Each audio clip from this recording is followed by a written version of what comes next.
Well, I reread these poems, and I didn't bring with me two look at two, although I'd be happy to hear someone read it. I know pretty much what the poem is about, but I don't. It wasn't one of the poems that I had originally in mind. Frost's poem, The Telephone, and Linda Pastan's poem, Love Poem, I thought very interesting poems with each has their own unique energy. And if we might look first at, are we making the transition into a poetic discussion here? Yeah. Mm-hmm. Okay. The Telephone, I think, is just an interesting Frost poem because I believe, as I read his poetry, that there's really a dark portrait of humanity that can be extrapolated from the body of his poetry. And there's something so tender about this poem and the way that the two speakers work through a kind of tentative or speculative problem. The primary speaker, well, the first speaker, is ready to insist upon some telepathic experience. And it's interesting to me how Frost brings about a confirmation, or at least a partial one, from the other speaker. May I read it? Please. Please. The Telephone. When I was just as far as I could walk from here today, there was an hour, all still, when leaning with my head against a flower, I heard you talk. Don't say I didn't, for I heard you say, you spoke from that flower on the windowsill. Do you remember what it was you said? First, tell me what it was you thought you heard. Having found the flower and driven a bee away, I leaned my head, and holding by the stalk, I listened, and I thought I caught the word. What was it? Did you call me by my name? Or did you say, someone said, come? And I heard it as I bowed. I may have thought as much, but not aloud. Well, so I came. You know the line that comes, you folks won't believe this connection, but the line that comes to my mind when I have read this poem over the years is John Denver's line from his song, Country Roads. I get a feeling that I should have been home yesterday. Driving down the road, I get a feeling that I should have been home yesterday. Yeah. And a kind of, there's a presentiment Yes. that I think we've all experienced. Well, I have a question. Is this the first time? I've never seen a Frost poem where it is completely taken over with quotations. Is this an unusual poem for Frost, would you say, Ron? I don't know another poem that depends so much on dialogue, except for The Death of the Hired Man, where there are passages. I think it's something he uses effectively, and it adds an element of drama to the poems where he uses it. I think it's very, very effective. I mean, he also uses his lines are different lengths, which I thought was another technique that was interesting. And I think it works in this poem because it makes you, especially that two syllables all still, kind of where I think it's a point where he has some second thought about why he walked so far away, and now he's being called back. So I wonder what happened there, but Yeah, I wanted to know who he's talking to, who the speaker is referencing.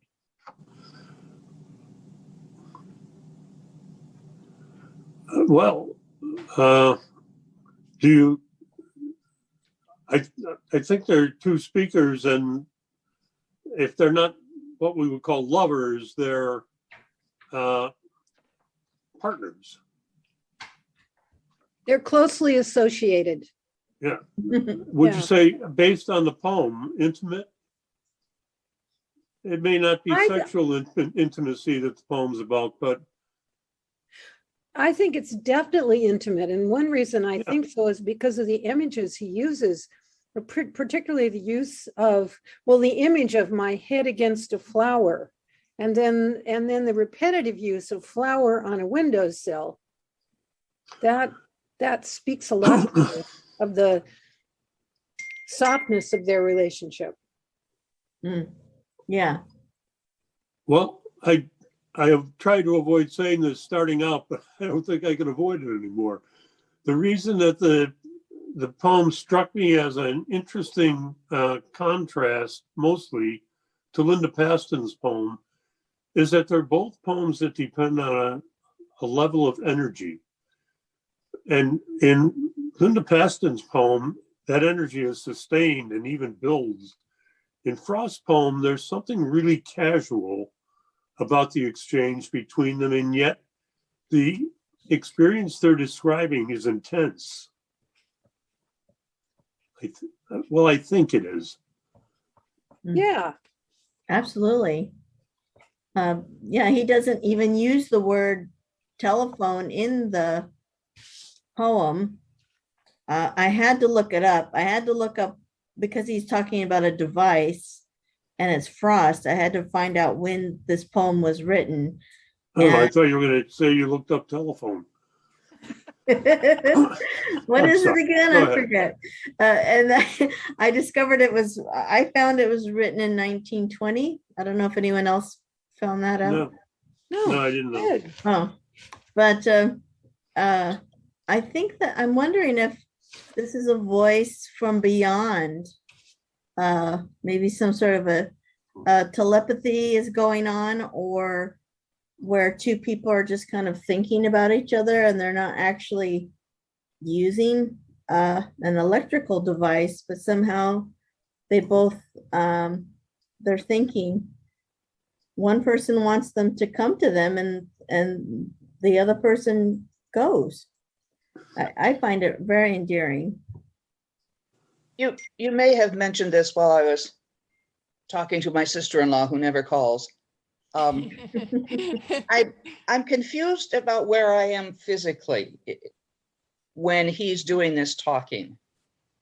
Okay, earlier in the day, he walked as far as he could walk in an hour. No, not as far as wasn't. There was an hour. He was there for an hour. Earlier today, he walked as far as he could walk from one point to another. So is the come home, or has he already come home? Oh, Yeah, I think so. He's rejoined her, and he's telling her what brought him back. mm, If it's a he, and if it's a he and she. We don't. I'm going to say I don't think yeah, that's we so, don't know. Well, that's two people. what I was assuming was that that he had walked back to the person who said come. But what threw me out of the poem was the line, "You spoke from that flower on the windowsill." So I'm thinking he was smelling a flower in that was not inside the house, but was where he was out walking. He smells a flower, and in that moment gets the message to come home, and he turns around and goes back. Did anybody read it that way? I think I read it close to that way. Yeah. That I don't know if this is in consonant with what you're saying, but that the flowers become the natural link. He holding the one flower, and then her near the flower on the wind, and that's where the communication essentially happens. Not necessarily, part of it is certainly verbal, but No, it was it was a mental The attraction. physics, the natural physics. Yeah. Can I interject a question? I'm going to. I won't ask you all permission. I taught near St. John's College when I was in Maryland, and St. John's College is a 1,000 books curriculum, which is a very unique curriculum at that college and the one in, where is it, out west? New Mexico, isn't it? In Mexico, in New Mexico. New Mexico. Yeah. But something else they do, they believe that you pick up a text, at least this is what many of them think, and there's a central question that as a reader and teacher you have to discover in order to sustain the discussion. And I thought with a lot of literature at work, what is the question that will help unify the discussion of this? And I thought if we were to take that approach with this poem, the one question that would serve us is this an authentic love poem? Given all the ways that literature can approach love and the various types of love and the levels of love and the intensity of it, and the way that in a novel, we have to be convinced that a love relationship has succeeded over whatever obstacles and conflicts, etc.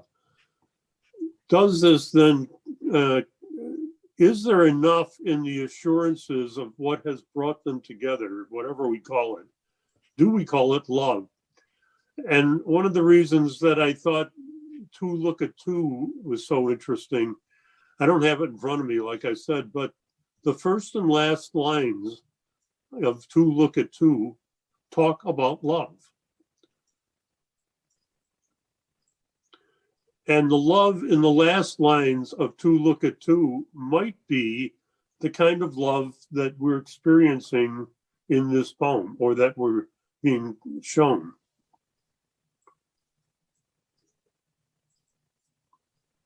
It was a big question.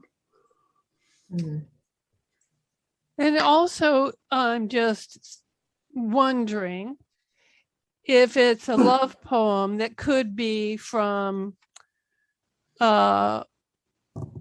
mother to a son, a father to a son, for that matter.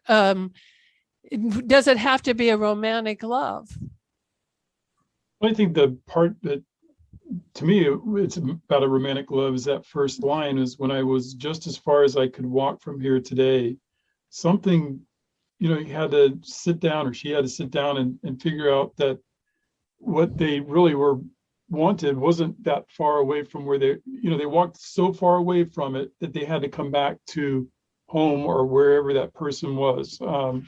So something transpired there. They had to go on some kind of a journey and figure out and settle for themselves that going home or coming back was the right thing to do. And so someone said, "Come," and I heard it as I bowed. I may have thought as much, but not aloud. So it may not have been this person, but whatever it was, that there was something that brought that person back to that. And they thought it was this person, but they're kind of leaving it hanging. The way I read it. Well, and I'm sorry, it's hard to have so much to say. I've thought a lot about this, even in wondering whether it was a poem we could usefully discuss. In a lot of poetry, the poems border on declaring a function for language and for even the language of the poem. And so his return and telling the story is a confirmation of what there is between them. Language becomes the means of expressing it, but his coming back is the confirmation. And for me, those last lines really articulate that confirmation or affirmation. Someone, and that it may be supernatural.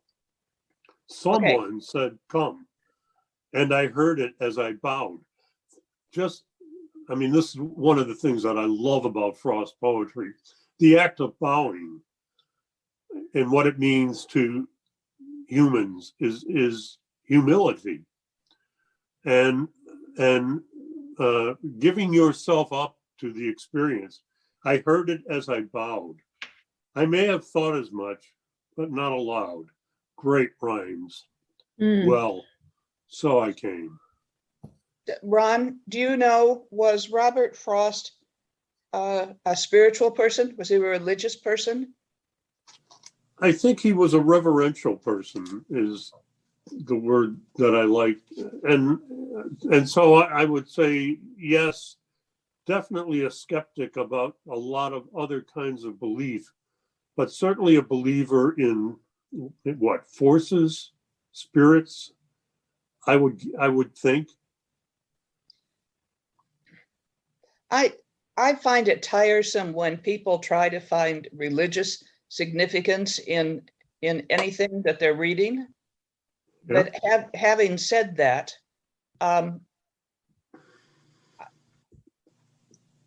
my reading of this, and it continues, is that that's God speaking. I don't see this as human love. I have problems finding any kind of love in it, but we don't know if it's a man and a woman. There's no indication of sex, and then I guess I wouldn't say love. I shouldn't have said yeah, love. I don't know Connection. what it Connection.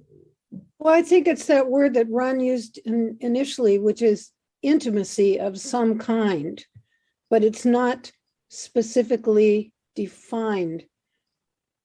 I think that I agree with Linda in her opening comment that the using a flower as a tool, I think is some sort of a clue that it could be something romantic or soft or gentle, but it's a very mysterious poem in my thinking.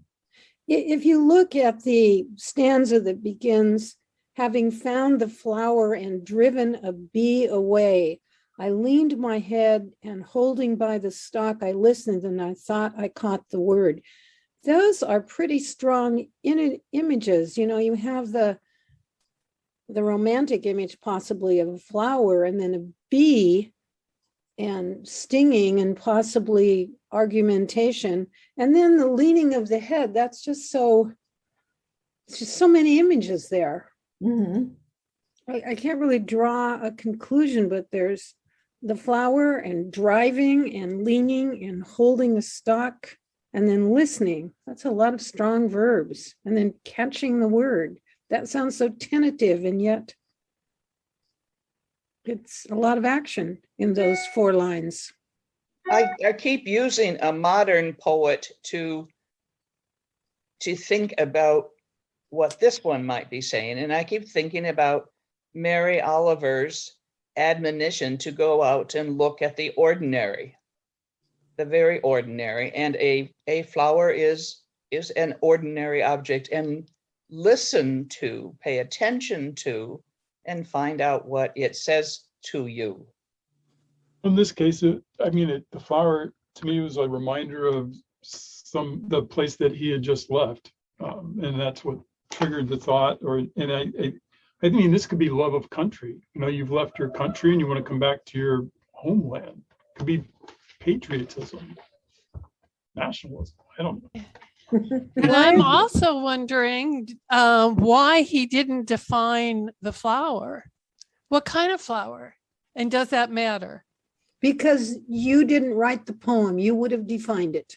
I would have said flower first, and then I would have remembered all of the teaching I had, and then I would have said a daffodil, but or some such color, but something with pollen. But you know, I'm just wondering why. You know, as we talk about it, all we know is the location of the flower that I believe he was leaning into, and then the flower on the windowsill. That's 2 flowers, right?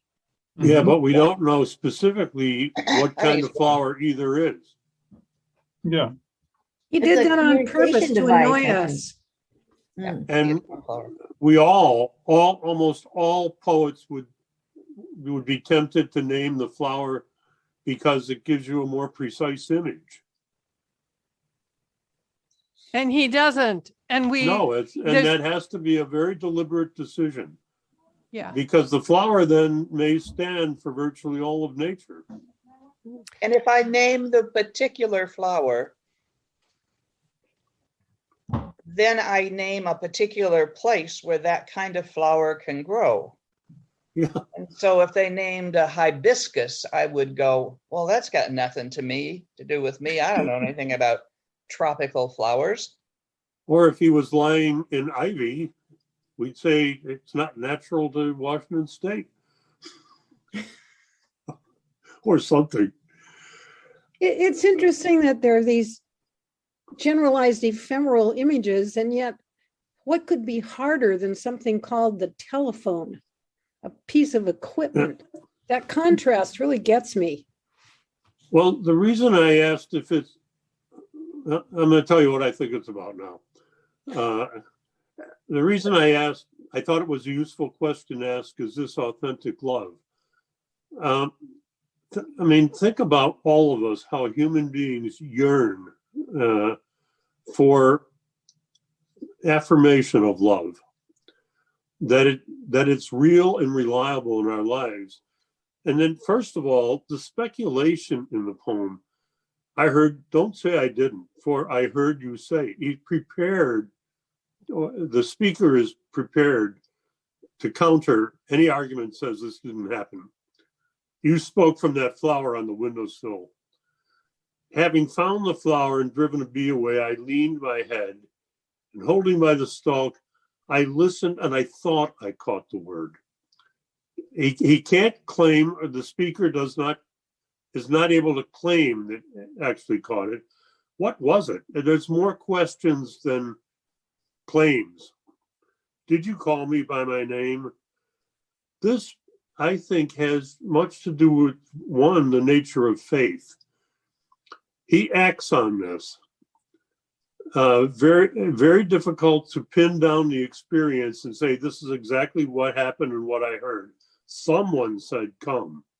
And I heard it as I bowed. I may have thought as much, but not aloud. Well, so I came.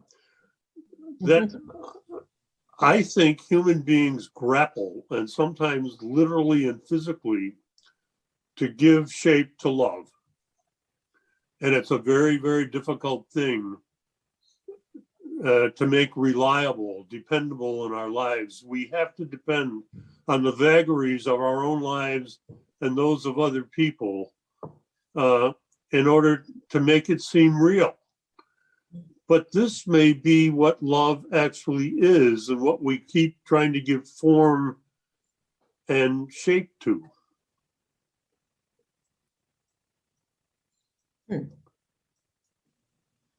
Well, I'm looking forward to, did you say you would like to also compare this to the love poem? Sure. But I'd like someone else to read it, and let's see how they match up. Okay, I may have more answers for you, Ron, when I hear the both of them. Okay, well, questions will do. I'd like to hear Linda read it because she chose it. Oh, Love poem. Agreed.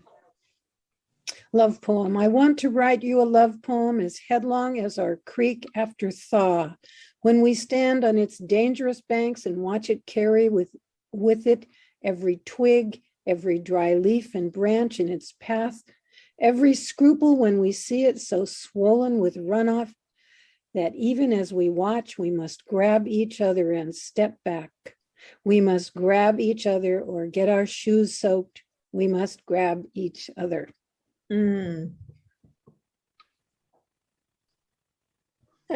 I would like to just read a couple lines, maybe in a slightly different way.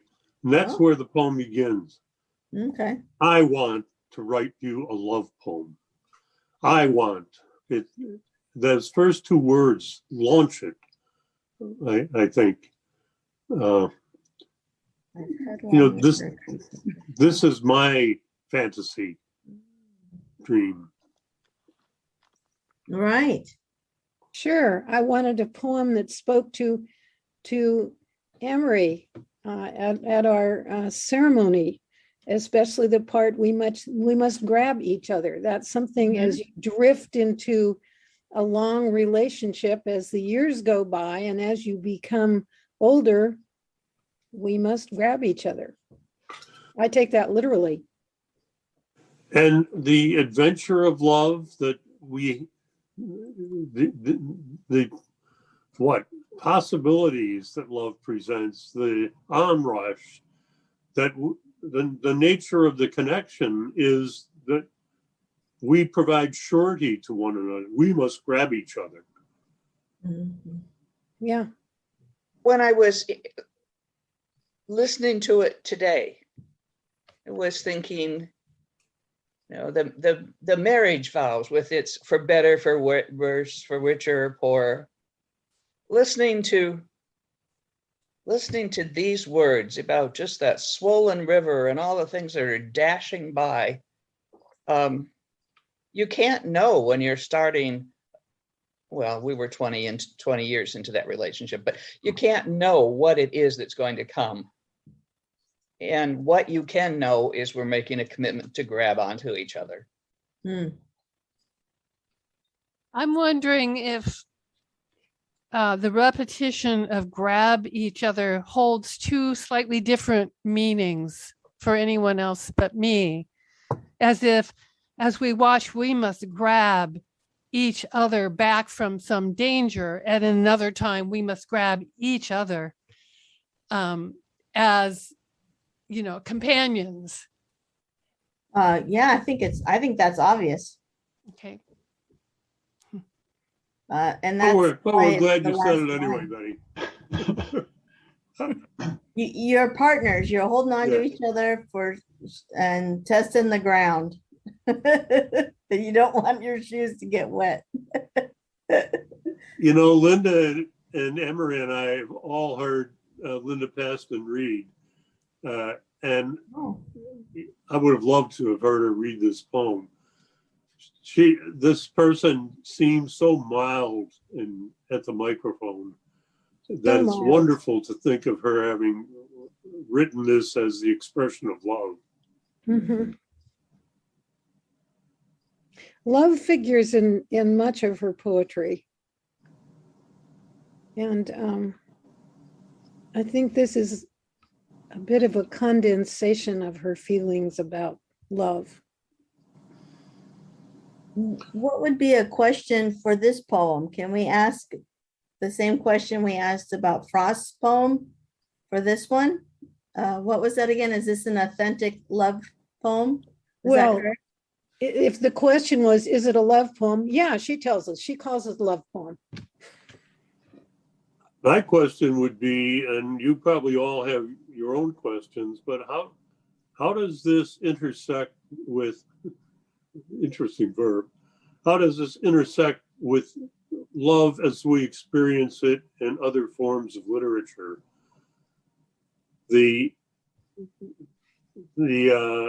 focus often on reassurance, on creating a safe world, and or the insistence in D.H. Lawrence on each person declaring their own need and want and must have, and having them coincide.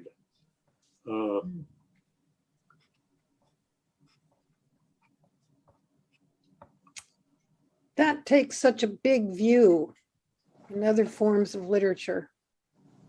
I have to think of some specifics. How to scale it back? Yeah. Well, I mean, I've talked some when I told you about these two poems a couple of weeks ago. Just the way the two reflect on one another, force us to reflect on two very different types of love experience. Mm-hmm. Well, this one is one where they're to me they're together, and so the expression here is that there's going to be forces at work in this relationship, in every relationship, that are going to test our boundaries, and this this creek is representing like all the things that could happen. So you're standing there, you think you're protected, but it's slowly eroding the bank. So you're going to have to prepare yourself for that, and if you stick close to each other, where you're close enough where you can grab each other, you don't grow distant, then you'll be able to save each other from, I wouldn't say save, but you would be there to support each other and recognize kind of what the value of that relationship has been and not forget that. I mean, I think it's a very cool poem. Oh, yeah. It's realistic yet optimistic in its tone. Mm-hmm. I don't think it's romantic in the terms of popular music that would talk about love will make everything fine, or even love will keep us together, because depending on how bad the torrent is, but it is certainly realistic. And when I think of what has occurred since the time that Linda and I had Ron share this, it's been quite a torrent that has gone past. And life is great. I think there are many things about love that are ephemeral, and we keep trying to understand those elements that we call love and make them somewhat, if not concrete, knowable in our lives. I think these are two very unconventional love poems. I don't think Bob Riesenberg would mind me telling you the story, but when he and Kathy Hagman got married, he and I went out for a beer, and he told me that a number of his friends said to him, "Are you sure you want to do this? Are you sure you want to do this?" And his answer was just one phrase. He said, "She completes me." Oh my gosh. Oh. Well, Goodness. it's hard to get a rise out of Shannon. I love that. That's so sweet. Isn't it lovely? I mean, yeah. He completes me. And I think that has stood for me as an example of the way somebody successfully tries to articulate what is a very, very complex set of feelings, emotions, etc.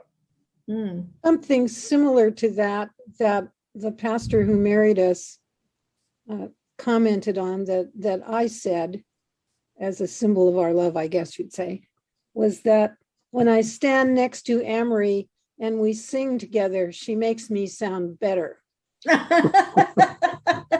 It's still true too. Yeah, you better keep that. You better keep her around.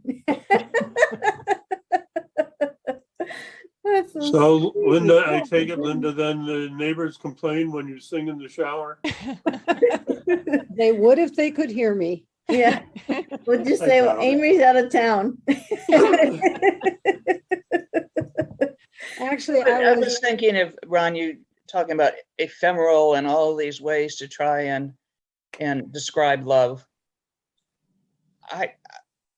To me, there's something just really nicely concrete about this love poem. Now, life is hard, and we're better off if you just grab onto each other. I think I'm getting the word intimacy now as we're talked about it, and I've listened. I feel like there's intimacy in both poems. I was trying to figure out what's a common thing in both. And the intimacy of knowing someone so well that you might perceive what they're thinking or know what they're saying without them actually saying it. And then also the idea that you could just grab onto them and hold on to them to keep you from falling. I think that those are things that you can do with someone that you are familiar with and I'll say intimate with, that somebody you would know. And I think that could be an intimacy is still broad enough. I think that it fits both poems. That's what I'm finding is kind of I'll say a common denominator in both poems to me. And I think you're really onto something, Shannon. I would add that it's a sharing. That intimacy is a sharing, and of something personal and private, and mutually understood by the people involved. Each of these poems is about a different kind of sharing. And love poem, among other things, is the thrill. Just sustaining the thrill, or the sustained thrill. I want to write you a love poem as headlong as a creek rushing downstream. And is that also a metaphor for the power of love, that feeling of love? Headlong. Overcomes you, and you relate to a person in a slightly different way. And so that's a love poem also put into language. And it's very, very interesting because I think it's even after the thaw. I mean, she's describing a very deep experience. Well, it's rather intellectual to begin a poem that's in this way. I want to write you a love poem instead of just diving right in and writing all these flowery phrases. I want to write you a love. I've got this goal that's so intellectual, and yet it works. And then the phrase headlong as our creek after thaw, that indicates her attitude. It's brilliant.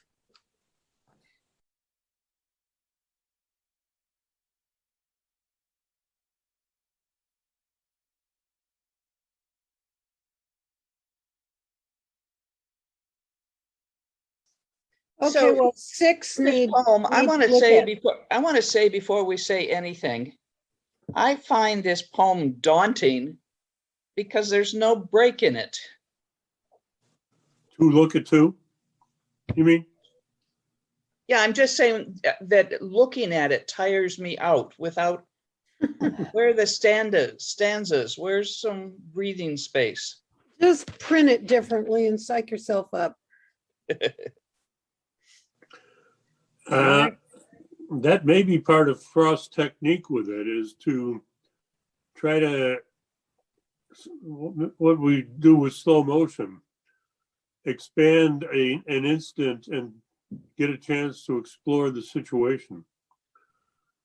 Well, I'm sure it's part of it. I mean, he did it deliberately, so it's part of some sort of intention. Yeah. Yeah. all right, someone has to read it. Maybe a couple people. So I'll daunting. have to sit down and take a breath. Okay, Mike, why don't you start? All right. Two look at two. Love and forgetting might have carried them a little further up the mountainside, with night so near, but not much further up. They must have halted soon in any case, with thoughts of the path back, how rough it was with rock and washout, and unsafe in darkness. When they were halted by a tumbling wall with barbed wire binding, they stood facing this, spending what onward impulse they still had, in one last look the way they must not go. On up the failing path, where if a stone on an earth slide move at night, it moved itself. No footstep moved it. This is all, they sighed. Good night to woods. But not so. There was more. A doe from round a spruce stood looking at them. Across the wall, as near as the wall as they, she saw them in their field, they her in hers. The difficulty of seeing what stood still, like some upended boulder split in two, was in her clouded eyes. They saw no fear there. She seemed to think that to thus they were safe. Then, as if they were something that, though strange, she could not trouble her mind with too long. She sighed and passed. I'll pass it at this point. You're doing good, Mike. You're doing All right, I'll keep going. She sighed and passed unscared along the wall. This then is all. What more is there to ask? But no, not yet. A snort to bid them wait. A buck from around the spruce stood looking at them. Across the wall, as near as they, this was an antlered buck of lustry nostril. Not the same doe comes back into her place. He viewed them quizzically with jerks of head, as if to ask, why don't you make some motion or give some sign of life? Because you can't. I doubt if you are as living as you look. Thus till he had them almost feeling dared to stretch a proffering hand, and a spell breaking. Then he too passed unscared along the wall. Two had seen two, whichever side you spoke from. This must be all. It was all. Still they stood, a great wave from it going over them, as if the earth, in one unlooked for favor, had made them certain earth returned their love. Oh my goodness. That was a chore. No, So wow. Ron, why did you choose this? Yes, Ron. What's up? Why did I choose it? It's a poem I've known since I was a young guy, maybe 18. And I've always thought there was a lot of mystery in it about how the two come together, the two twos, and what was the value of the experience. And as I've read more and more Frost, I'm thinking about Amory's question later on, was Frost spiritual? I think Frost resisted a deterministic universe where human beings are simply kind of trapped. And there's serendipity in it. And I think some of that's captured in the previous poem we looked at. But I like the way he attempts to capture what both are experiencing. And then I like also what I suggested before. I shouldn't say like, but I'm captivated by how he puts it into a frame of love. And, if someone else reads it, I'd really like us to pay attention to the way love enters the poem in the first line. And then what is it that Earth is returning by way of love in the last? How does this experience constitute a love experience? Oh, man. So love is the first and last word in the poem. That's the only two times it's mentioned in the poem. Wow. Well, But pretty important markers, first and last. Mhm. And one unlocked for favor. Made them certain. it's another of Frost's really speculative poems, but it's a compelling speculation. All of this is kind of serendipitous because they can't go up any further, or they don't dare. And yet the reward is unfolding right where they stand. Certainly that made me think of Stopping by the Woods and two roads diverged. Is that a theme he often has of standing and looking at where you're not going, pondering where you can't go? Well, I think I might say it a little differently, that contemplating, having been arrested and contemplating then the scene that lies before him. True, it's just that in this one they name, we can't go there. We're going to look at it a little bit, but we can't go there. Right. And that's what struck me. Right. And then the real wonder unfolds in front of them for both as Frost tries to capture it. Can't hear To you. what degree does that constitute having experienced love? That Earth has returned something. I have a question about that. Is the Earth the unlooked for favor? Is it because the landslide did not cause them physical damage, or is it the fact that the deer are curious about the outcome and appear concerned for the humans? The Earth meaning creatures of the Earth, or the Earth meaning dirt?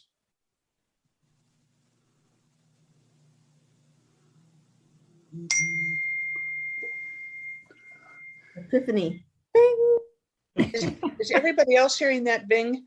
Yeah. Yeah, Yeah, I am, because it's right in front of me. It's people, Mhm. my grandchildren are Okay, pinging each other. That's a it's all right. well, it's fine. I just didn't want it to be something I was supposed to care I about. silenced the Bing. I had a question related to, I think, to what Shannon just asked.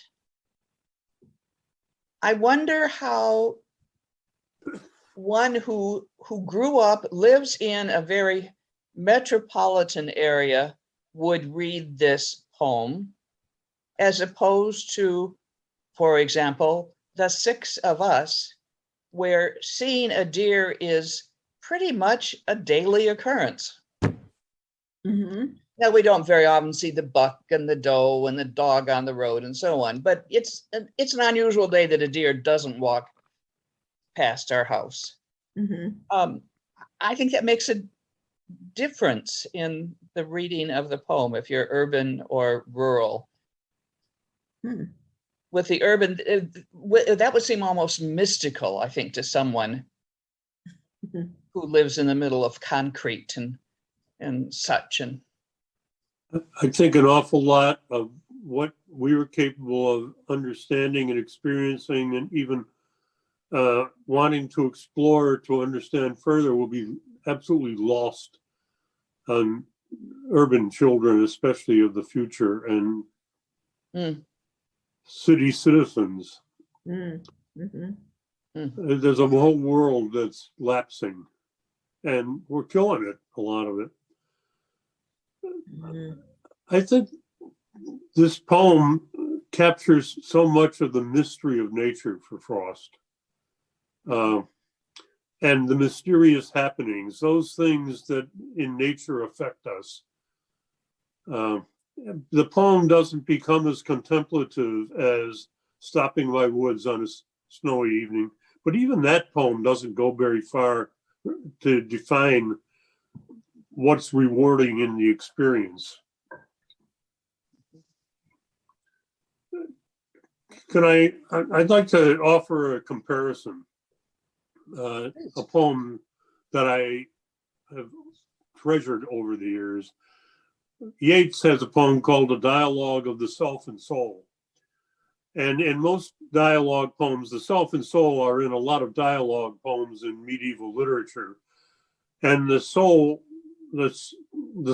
always wins over the self, because human beings must contemplate where they're headed after this life, and the health of the soul becomes primary. But in the dialogue of self and soul, the self emerges. And in the last stanza of it, Yeats says, I am determined to follow to its source every event in action or in thought. Measure the lot, forgive myself the lot. When such a one as I cast out remorse, so sweet, so I think it's so deep a sweetness flows into the breast. And these are the key lines. We must dance and we must sing. We are blessed by everything. Everything we look upon is blessed. That last line, it's not just a repetition of what he just said, but the agency of human recognition is the key to confirming for the romantic the magic in life, the magic in nature, the magic that surrounds us, the magic within ourselves. Everything we look upon is blessed. For Frost, in this poem and in others, it's simply the contemplation of the natural scene that is almost its own reward.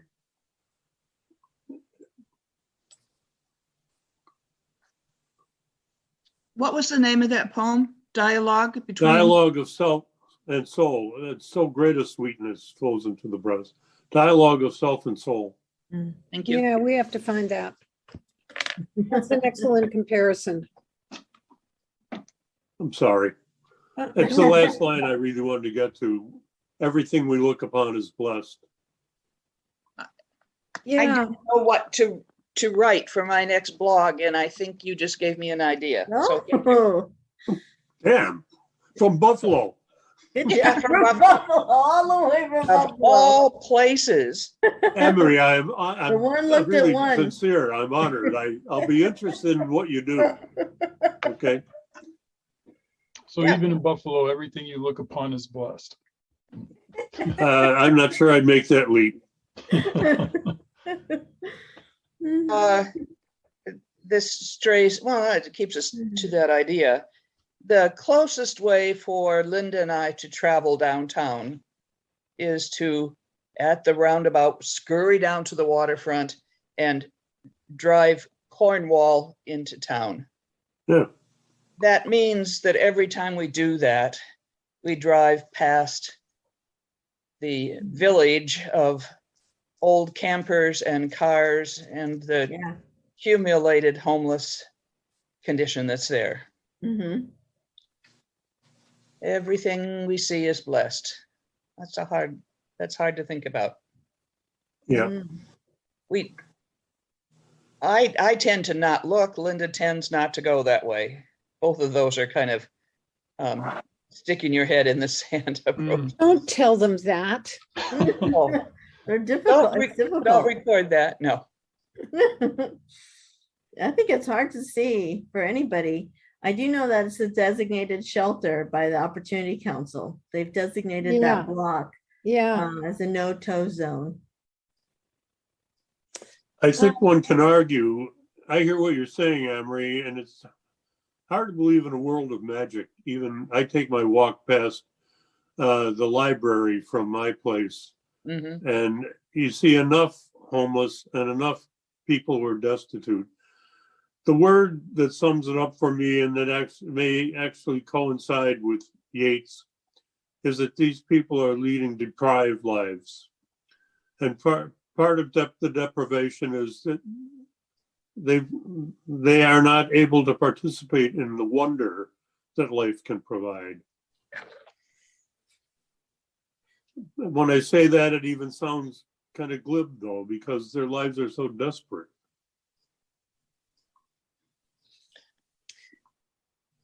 I'm not going to argue with that. That also, though, eliminates the possibility that within their community there are moments of connection and joy. Yeah. Or Yeah. There's you didn't do it, but you could hear what you said as dehumanizing them, that they are incapable of seeing a blessing, and that might not be so. It's definitely not so. I can confirm that. I think when you're having the most extreme tough times, when your character is being tested, I think that's when you can see some amazing moments that you wouldn't otherwise see. And to relate this to Frost, I would say those moments that he explores in many of his poems when he takes a second to look around and observe. Circumstances or duty have caused him to physically be on that specific place on the map, but it is his choice to stop and look around and take note of the beauty of what's available. And if he didn't make that choice, the characters in his poems, if they hadn't chosen to go on that journey, they wouldn't have experienced those things, to see life in a different angle. Yeah, And a couple things. One, you're right, Emery. I've all had the same thought that we see people mutually sustaining one another and supporting one another. Thoreau said in Walden, among many other things, the mass of men lead lives of quiet desperation.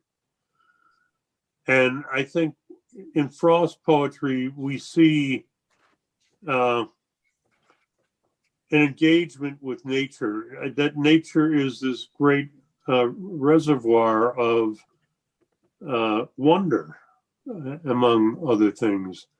But we just see life passing life, and somewhat captivated by the life that's observed, and even momentarily just stopped in their tracks on both sides. And it's a mathematical construct, to look at two, and I don't think he's saying two humans are more valuable than two deer. I think he's saying they're both equal in this poem. They're both deer. Yeah. Nice. Oh dear. from Buffalo. Still in Buffalo, he does. The puns are Yes, coming. Betty, but continue, Betty. I did not want to interrupt you. Actually, that was the entire thought, and I loved your comeback. That was great. Okay. And that was the experience of the earth showing them 2 + 2, the engagement between Yes. the two couples. Yeah. Mhm. So where does love fall into this? And are all these three, could we say all of these are connected by something else other than love, or are all three connected? Yeah, what?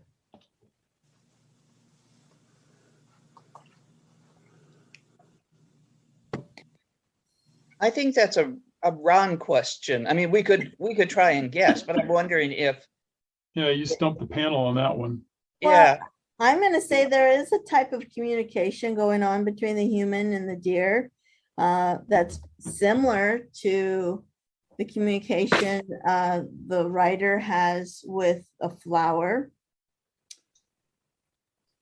And then there's a sense of danger in the love poem that's similar to the sense of danger in To Look at Two.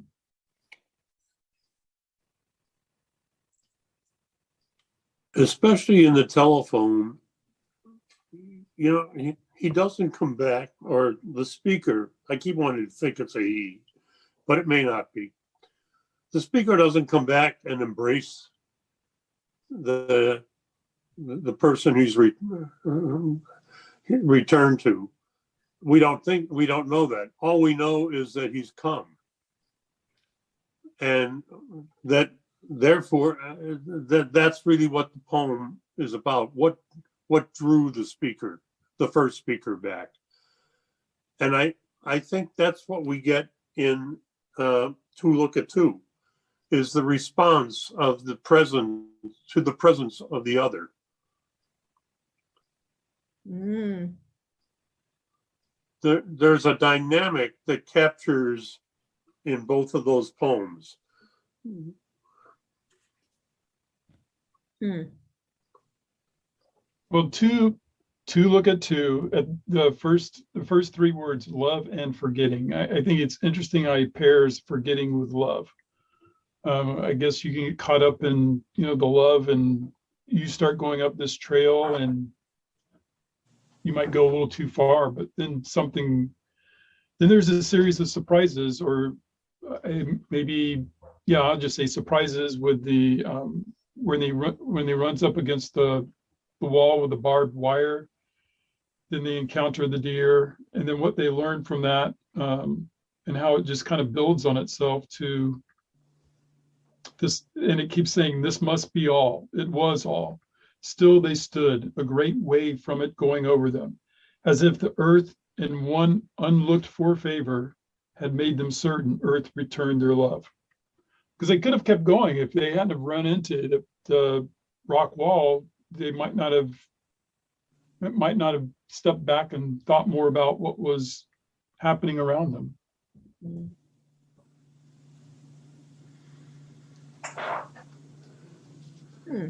Putting themselves at real danger.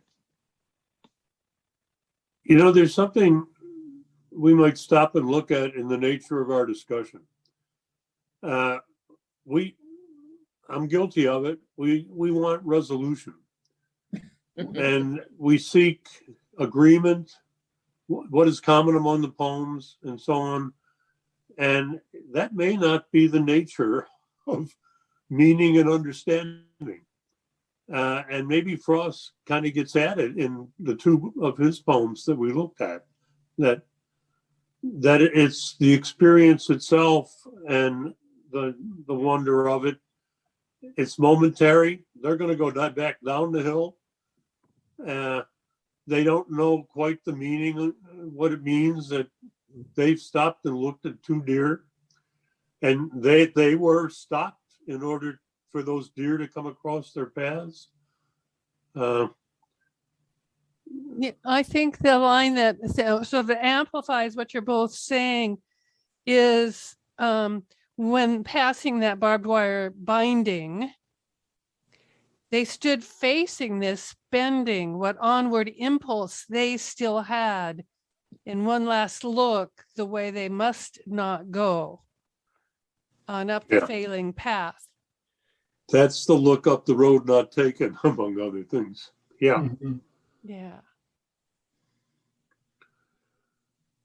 And then he plays on that, because this must be it. And then they find that, no, it's not all. He keeps using that phrase, repeating it. This must be all. I don't want to put a wrap on the discussion today, but I want at one point to say that I really liked what we did today. Look closely at a couple of poems, help, each of us managed to say, here are my thoughts about what I encountered here. And I hope we continue to just look at a few poems, 2 or 3, maybe 4, and share our thoughts. It was interesting too to have 2 different poets today. Yeah. I mean, that added to the conversation too, Yeah. although that's harder to create. It would be harder for me to say, okay, I'll pick 2 somethings by Dickinson and then one by Jack Kerouac or something. I mean, it would be hard to do the pairing, but I enjoyed the conversation. I'm sure the rest of you have some poems to select that we might look at. I have a couple of poems that I'd love us to look at if we need me to make the selection again soon. Mm-hmm. They're 2 poems by Seamus Heaney about his father. And they're very, very different poems, and the whole father-son relationship and its layers are captured in the 2 poems. So at some point, I'll offer those. I'd love to revisit Seamus Heaney. I would love to do that. Let's make that our December meeting. I'll be happy to send them out. Maybe not by tomorrow. Not required. Which has been by habit, but I'll send them out probably in a week. If someone else has something else, that'd be fine too.